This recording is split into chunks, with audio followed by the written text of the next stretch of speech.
Hello বন্ধুরা, আশা করি তোমরা সবাই ভালো আছো। তো সকাল সকাল আমি চলে এসেছি পাখির ঘরে, আর পাখিকে সব ফুড দিয়ে দেবো। সব ফুডে নিয়েছি দেখো ভুট্টা, গাজর, যেরকম প্রতিদিন দিই সেই ধরনের খাবার নিয়ে নিয়েছি, আর এর সঙ্গে ক্যালসিয়াম ওষুধ দিয়ে দেবো বন্ধুরা। আর তোমাদেরকে বলেছিলাম যে আমার পাখির ভিটামিন কোর্স চলছে, তো সেই জন্য দেখো আমি ক্যালসিয়াম ওষুধ দিচ্ছি। আর প্রথম দিন তোমরা দেবে হচ্ছে কিমির ওষুধ, তারপরে দুদিন দেবে হচ্ছে লিভারের ওষুধ, তারপরে তোমরা দুদিন দেবে হচ্ছে ভিটামিন, তারপরে দুদিন আবার লিভারের ওষুধ, তারপরে আবার ক্যালসিয়াম।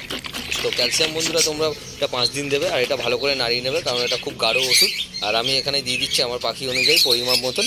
তো তোমরা একজোড়া পাখির জন্য দেবে বন্ধুরা 4 থেকে 6 ফোঁটা, এটাই, এর থেকে বেশি দেবে না, কারণ বেশি হয়ে গেলে পাখির প্রবলেম হতে পারে। তো এটা ভালো করে মিশিয়ে নেবে। আর আমি সব ফুডের সঙ্গে দিই বন্ধুরা, কারণ এটা সব ফুডের সঙ্গে দিলে এরা পাখিগুলো ভালোভাবে খায়।